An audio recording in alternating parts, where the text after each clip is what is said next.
کہ دونوں طرف خیر کے متلاشی تھے، دونوں طرف خیر کے چاہنے والے تھے، لیکن کچھ لوگوں کو دھوکہ دینے کے لیے نبی صلی اللہ علیہ وسلم کی اولاد کو ذکر کرتے ہیں، حالانکہ نبی علیہ الصلوۃ والسلام کے ساتھ محبت ایمان ہے، کیا ہے؟ ایمان ہے. اور آپ علیہ الصلوۃ والسلام کے اولاد کے ساتھ محبت بھی ایمان ہے، ٹھیک ہے. اور نبی علیہ السلام نے ہر ایک کے بارے میں الگ الگ فضیلت بھی سنائی ہے. لیکن ہمارا سوال یہ ہے کہ کیا اللہ رب العالمین کو ہر محبت قبول ہے؟ نہیں. کرسچنوں کی محبت عیسیٰ ابن مریم کے ساتھ ہے کہ نہیں ہے؟ قرآن نے اس محبت کو رد کیا ہے یا قبول کیا ہے؟ رد کیا ہے. تو اسی طریقے سے ان کی محبت کی بات بھی بے عینی اس طرح ہے، کیونکہ نبی علیہ الصلوۃ والسلام نے غلو سے منع کیا ہے. کس سے؟ محبت میں حد سے گزر جانے سے اللہ کے رسول نے منع کیا، قرآن نے بھی منع کیا ہے. آیتیں بہت زیادہ ہیں، ابھی وہ پڑھیں گے تو بات لمبی ہو جائے گی. تو صحابہ کرام اسلام کے لیے جو ہے نا وہ ہمارے لیے نمونہ ہے، معیار ہے. ہر صحابی معیار ایمان ہے، ہر صحابی معیار ایمان ہے. اور پھر یہ بات ہے کہ صحابہ کرام کے درمیان کے جو اختلافات ہیں، جس طرح میں نے کہا سب سے اللہ راضی ہو گیا ہے.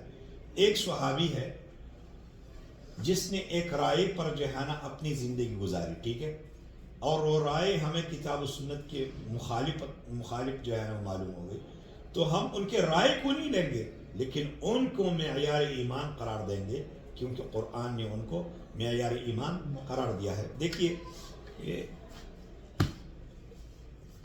یہودیوں کی دعوت کو اللہ نے ذکر کیا ہے. کن کی دعوت کو؟ یہودیوں کی دعوت کو اللہ نے ذکر کیا. دیکھیے اور پھر یہودیوں کے دعوت کو اللہ نے رد کیا ہے. دیکھیے یہ دوسرا پارہ شروع ہوتا ہے، دیکھیے، ٹھیک ہے. تو اللہ سبحانہ و تعالیٰ نے یہاں پر ابراہیم علیہ السلام کا ذکر کیا ہے، یہاں ان کے اولاد کا ذکر کیا ہے، اور پھر اللہ رب العالمین نے فرمایا تلک امت قد خلت لہا ما کسبت. یہ ایک امت جماعت تھی، ایک امت تھی، گزر گئی ہے، ان کی کمائی ان کی ہے اور تمہاری کمائی تمہاری ہے. اور پھر اللہ رب العالمین نے فرمایا کہ یہ کہتے ہیں کہ یہودی بنو یا نصرانی بنو تو ہدایت پاؤ گے. تو اللہ نے فرمایا کہ نہیں، ملت ابراہیمی کے پیروکار بنو تو ہدایت پاؤ گے. اور پھر اللہ رب العالمین نے نبی کے صحابہ کو بطور معیار ایمان قرار دیا. فَإِنْ آمَنُوا، اگر انہوں نے ایمان لایا، بِمِثْلِ مَا آمَنْتُمْ بِهِ، اس طرح اے میرے نبی کے صحابہ جس طرح تم لوگوں نے لایا ہے ایمان، فَقَدْ اهْتَدَوْا، تو یقیناً یہ ہدایت پائیں گے. وَإِن تَوَلَّوْا، اور اگر تمہارے معیار ایمان سے انہوں نے منہ پھیر دیا، فَهُمْ فِي شِقَاقٍ فَإِنَّمَا هُمْ فِي شِقَاقٍ، تو یہ مخالفت میں ہے اور یہ نافرمانی میں ہے، اور اللہ رب العالمین تمہارے لیے کافی ہو جائے گا ان سے، ٹھیک ہے. تو یہ قرآنی ایک آیت نہیں، یہ کئی ایک آیت ہے. جس طرح میں نے کہا سورۃ حجرات کے بارے میں، وہاں پر اللہ سبحانہ و تعالیٰ نے صحابہ کرام کا ایسا عجیب تذکرہ کیا ہے. سورۃ حجرات میں یہ ہے سورۃ الفتح، یہ سورۃ حجرات، ٹھیک ہے. ایک خاص واقعے کے بارے میں یہ سورت اتری تھی. نبی علیہ الصلوۃ والسلام کے پاس ایک نیا مسلم آیا اور اس نے نبی صلی اللہ علیہ وسلم کو نام سے پکارا، یا محمد اخرج. تو اللہ رب العالمین نے اس طرح منع کیا تھا، یا رسول اللہ کہنے کا حکم تھا، لیکن وہ نیا مسلمان تھا. تو اللہ رب العالمین نے فرمایا اللہ بخشنے والا ہے، مہربان ہے. اقرا بن حابس ان کا نام تھا.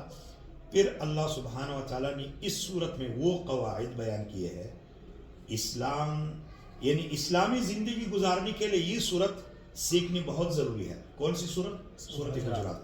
اللہ رب العالمین نے پھر نبی صلی اللہ علیہ وسلم کے صحابہ کرام کے بارے میں فرمایا وَاعْلَمُوا أَنَّ فِيكُمْ رَسُولَ اللَّهِ لَوْ يُطِيعُكُمْ فِي كَثِيرٍ مِّنَ الْأَمْرِ لَعَنِتُّمْ. اگر یہ تمہارے اندر اللہ کے رسول صلی اللہ علیہ وسلم موجود ہے، اگر تم لوگ رسول اللہ کی اطاعت کو چھوڑ کر رسول اللہ تمہاری اطاعت کرنے لگے تو تم بڑی مشقت میں پڑ جاؤ گے. اور پھر فرمایا وَلَكِنَّ اللَّهَ حَبَّبَ إِلَيْكُمُ الْإِيمَانَ، لیکن بات یہ ہے کہ اے میرے نبی کے صحابہ، اللہ نے تمہارے لیے ایمان کو محبوب بنا کر جو ہے نا تمہارے دلوں میں مزین کیا ہے. وَزَيَّنَهُ فِي قُلُوبِكُمْ وَكَرَّهَ إِلَيْكُمُ الْكُفْرَ وَالْفُسُوقَ وَالْعِصْيَانَ، اور اللہ رب العالمین نے تمہارے دلوں میں کفر، فسق اور عصیان کی وہ نفرت رکھی ہے. اولئک هم الراشدون، یہی لوگ ہدایت والے ہیں. قرآنی آیت اس طرح کی ایک ہے. تو صحابہ کرام معیار ایمان ہے. ابھی ہم اصل بات کی طرف آ جائیں.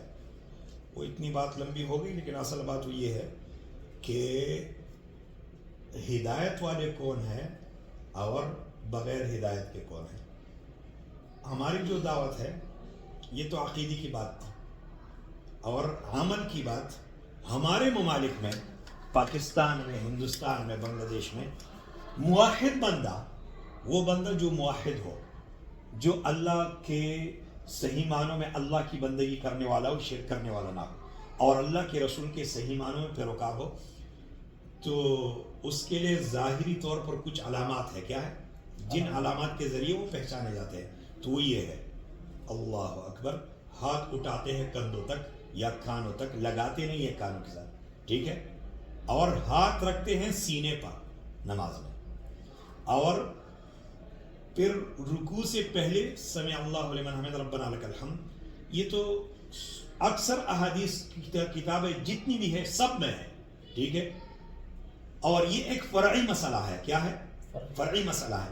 لیکن یہ پھر جو ہے نا اصولی مسئلہ اس طرح بن گیا ہے کہ بھائی ہندوستان پاکستان میں اگر آپ کسی کو موحد دیکھنا چاہتے ہو کہ بندہ موحد ہے یا کچھ اور ہے، بدعت کرنے والا ہے، شرک کرنے والا ہے، یا سنت اور توحید پر چلنے والا ہے، تو آپ اگر اس کو دیکھو کہ ہاتھ اٹھاتا ہے رکوع سے پہلے، رکوع کے بعد، ٹھیک ہے، اور ہاتھ رکھتا ہے سینے پر، آمین بالجہر کہتا ہے، تو اس کی جو کڑی ہے نا وہ آگے موحدین سے لگتی ہے، اور وہ شرک نہیں کرتا، ٹھیک ہے. تو یہ ایک علامت ہے جو میں نے آپ کے سامنے رکھ دیا ہے. اس پر ہمارے وہاں موحدین پہچانے جاتے ہیں. میں نے اکثر عربوں کو یہ کہا ہے، اور پھر انہوں نے ترجمہ بھی کیا ہے. دیکھیے، کوئی آدمی ہاتھ نیچے رکھتا ہو، ناک کے نیچے رکھتا ہو، ناک کے اوپر رکھتا ہو، ہم یہ نہیں کہیں گے کہ اس کی نماز نہیں ہوئی یا اس کے بارے میں برا بلا کہیں گے، لیکن ہم یہ ضرور کہیں گے کہ بھائی اس کی ٹوہ میں پڑھو، اس کی پیچھے پڑھو، اس کو جو ہے نا اندر سے جو ہے نا وہ کھریدنے کی کوشش کرو. ہو سکتا ہے یہ شیخ عبد القادر جیلانی کو غوث اعظم کہتا ہو، تو پھر جو ہے نا یہ نماز 1000 بار پڑھے، تہجد پڑھے، کچھ بھی کرے، اس کا یہ قول شرکیہ ہے، اور اللہ رب العالمین کا ایسے آدمی کے ساتھ جنت کا وعدہ ہے ہی نہیں. بلکہ غوث اعظم کا کیا مطلب ہے؟ غوث اعظم کا مطلب کیا ہے؟ بڑا فریاد رس،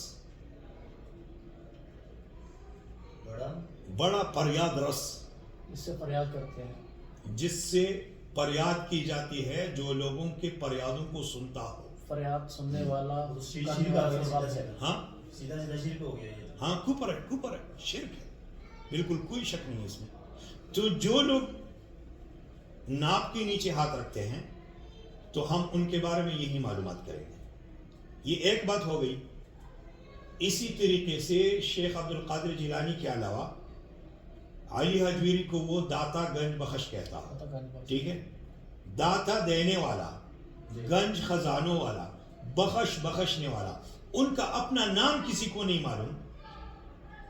ہاں، ان کا اپنا نام کسی کو نہیں معلوم. اور یہ القابات یہ اللہ رب العالمین کے صفاتی نام ہے، لوگوں نے دے رکھے ہیں. تو جو لوگ نیچے ہاتھ رکھتے ہیں، پھر ہم ان کے بارے میں یہ معلومات ضرور کریں گے کہ یہ عقیدہ بھی رکھتا ہے، ٹھیک ہے. تو پھر جب اس عقیدے میں وہ پاس ہو جائے کہ نہیں بھائی میں یہ عقیدہ نہیں رکھتا، تو پھر دوسرا امتحان اس کے بارے میں یہ ہے کہ بھائی یہ تو ایک فرعی مسئلہ ہو گیا نا، جیسے میں نے عرض کیا، یہ ایک فرعی مسئلہ ہو گیا، لیکن ساتھ ہم اس پر یہ امتحان کریں گے کہ کیا تجھے اللہ کے رسول صلی اللہ علیہ وسلم کے احادیث قبول ہے، صحیح احادیث، یا آپ صحیح احادیث کو فقہ حنفی پر پیش کرتے ہو. یعنی فقہ حنفی میں جن احادیث پر عمل ہے ان احادیث پر یہ عمل کرتا ہے، اگرچہ وہ احادیث بخاری اور مسلم میں کیوں نہ ہو، لیکن جب وہ فقہ حنفی کے نیچے معمول بہا نہ ہو تو یہ اس پر عمل نہیں کرتا. ہم پوچھتے ہیں کیوں بھائی؟ یہ ایسی تقلید ہے، تقلید اس کو کہتے ہیں، وہ بھی تقلید کہتے ہیں، ہم بھی تقلید کے، یہ تقلید ہے. کہ یہ تقلید شرک فی الرسالت ہے. کیا ہے؟ اللہ کے رسول صلی اللہ علیہ وسلم کے مقام کو نہ سمجھنا اور اللہ کے رسول صلی اللہ علیہ وسلم کی اتباع کو نہ فالو کرنا، اطاعت اور اقتداء کو نہ ماننا بلکہ اس کے پیچھے نہ جانا، اور تقلید امام کو جو ہے نا فالو کرنا، یہ دوسری بات ہے. یہ بھی ایک بڑی بیماری ہے، چھوٹی بیماری نہیں ہے. قرآن میں جا بجا اللہ رب العالمین نے اطیعوا اللہ واطیعوا الرسول من یطع اللہ ورسولہ من یؤمن باللہ ورسولہ من یحادد اللہ ورسولہ آمن باللہ ورسولہ استجیب للہ والرسول. بلکہ یہ سورۃ حجرات کی ابتدائی آیت ہے. یہ ہم نے تو وہ نہیں پڑھے، لیکن سورۃ حجرات کی ابتدائی آیت ہے. یہ کن کے بارے میں اتری ہے؟ یہ بہت واضح مسئلہ ہے. جب وہ اقرع ابن حابس آیا اللہ کے رسول صلی اللہ علیہ وسلم کے پاس، تو نبی علیہ السلام قیلولہ فرما رہے تھے. نبی علیہ السلام قیلولہ فرما رہے تھے تو اس نے یہ کہا، وہ شاعر تھا، یا محمد اخرج، تو ایک بے ادبی ہے، اور پھر کہا کہ نکلو، اور پھر ساتھ یہ بھی کہہ دیا ان مدحی زین وان ذمی شیء، میں شاعر ہوں، میں جس کے عزت کو بڑھانا چاہوں تو اپنے اشعار میں پرو کر میں اس کی عزت کو بڑھاتا ہوں، اور جس کی مذمت کرنا چاہتا ہوں تو اس کو جو ہے نا اشعار میں پرو کر اس کو نیچی کرتا ہوں، نیچی دکھاتا ہوں. اللہ کے رسول صلی اللہ علیہ وسلم نکلے اور نبی علیہ السلام نے فرمایا ذاک اللہ، یہ اللہ کی صفت ہے، تیری نہیں ہے. اللہ جس کو عزت دینا چاہے اس کو عزت ملے گی، اللہ جس کو ذلیل کرنا چاہے وہ ذلیل ہوگا. اور پھر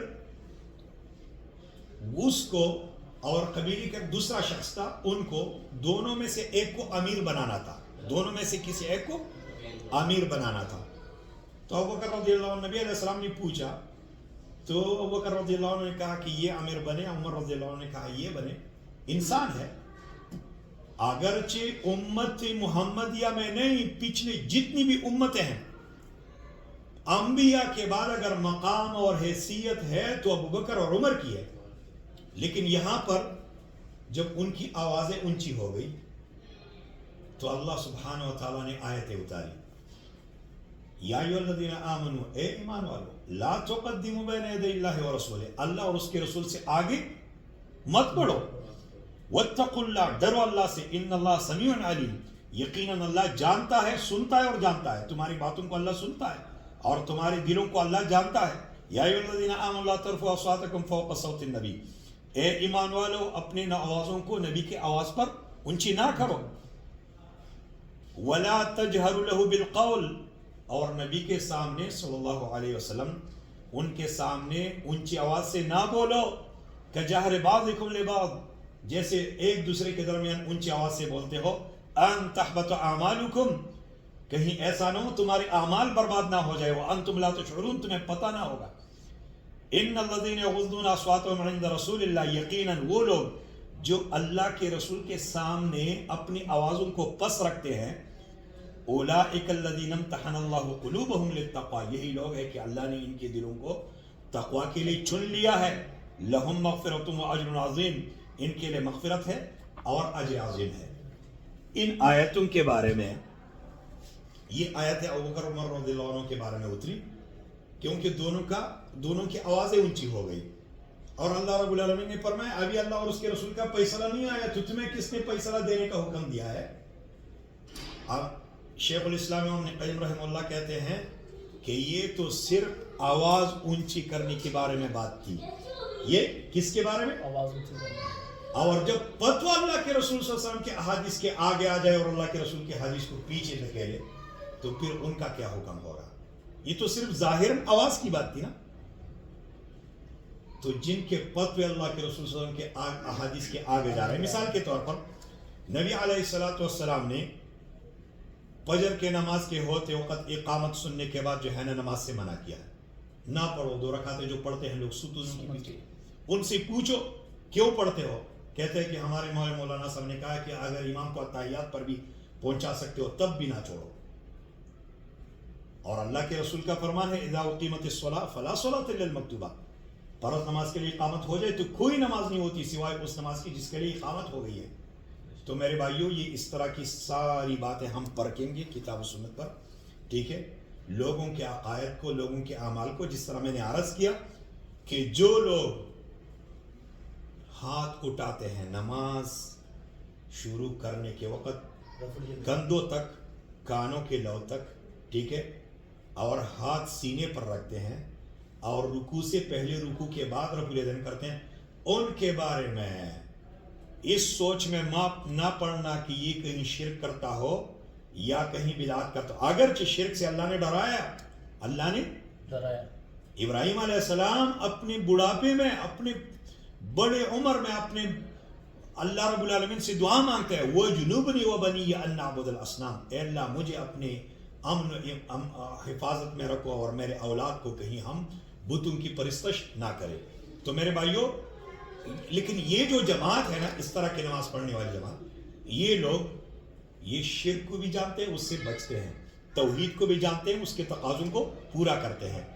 تو میرے بھائیوں، اس کے علاوہ ہم اگر کسی اور کو دیکھیں کہ ہاتھ نیچے رکھتے ہیں، وَلَا الضَّالِّينَ کے بعد آمین اونچی آواز سے نہیں بولتے، رفع الیدین نہیں کرتے، تو ان کے بارے میں جیسے میں نے عرض کیا، ان کے ٹوب میں لگو، تحقیق کرو، خرید لو ان کو۔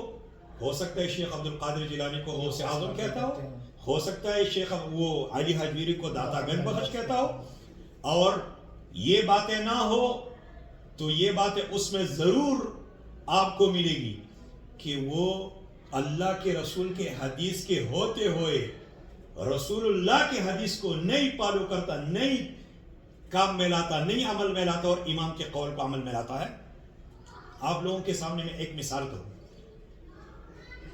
اللہ کے رسول کا فرمان ہے البیعان بالخیار ما لم یتفرقا، دو خریدنے اور بیچنے والے اپنی مرضی پر ہے جب تک وہ مجلس برخاست نہ ہو جائے، جب تک مجلس برخاست نہ ہو جائے۔ دیکھیے یہ پین ہے، میں نے آپ پر بیچ دیا، آپ نے خرید لیا، ٹھیک ہے، میں نے آپ سے پیسے لے لیے اور آپ نے قلم لے لیا، لیکن جب تک ہم اس مجلس میں ہیں تو مجھے بھی شریعت نے اجازت دی ہے کہ آپ سے اپنا قلم واپس لے لوں، اور آپ کو بھی شریعت نے اجازت دی ہے کہ آپ اپنے پیسے واپس لے لو اور مجھے میرا قلم واپس دو کہ مجھے قلم نہیں چاہیے، ٹھیک ہے۔ یہ حدیث رسول ہے، البیعان بالخیار ما لم یتفرقا، دو خریدنے والے بیچنے والے اپنی مرضی پر ہے جب تک وہ مجلس برخاست نہ ہو جائے، جب تک ایک دوسرے سے الگ نہ ہو جائے۔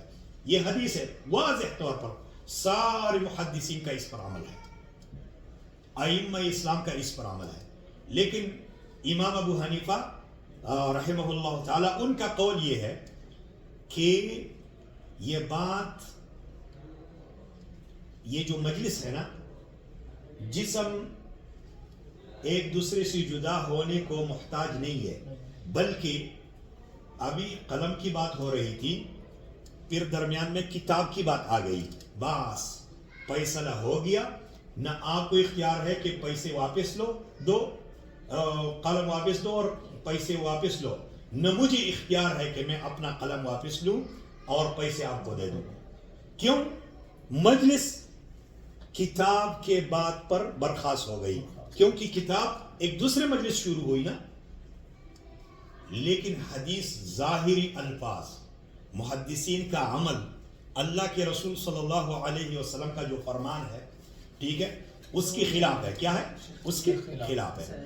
اچھا، سنن ترمذی میں یہ مسئلہ واضح طور پر موجود ہے، ٹھیک ہے، تو وہاں پر محمود الحسن دیوبندی شیخ الہند نام پر معروف ہے، علماء دیوبند میں بڑے پائے کے عالم دین گزرے ہیں، تو انہوں نے تقریر لکھی ہے، کتاب سنن ترمذی سے پہلے وہ چاپی جاتی ہے، وہ کتاب، وہ تقریر، اور یہ کتاب اسی لیے اس کے ساتھ جو ہے نا اٹیچ کیا ہے کہ اگر کوئی اس تقریر کے بغیر سنن ترمذی کا درس لے تو یہ تو بالکل امام کی تقلید کو چھوڑ دے گا، یہ تو اہل حدیث ہو جائے گا کھلے الفاظ میں، یہ تو وہابی بن جائے گا، یا غیر مقلد، گستاخ وغیرہ جیسے نام لوگ القابات نوازتے ہیں، تو یہ تو وہ ہو جائے گا۔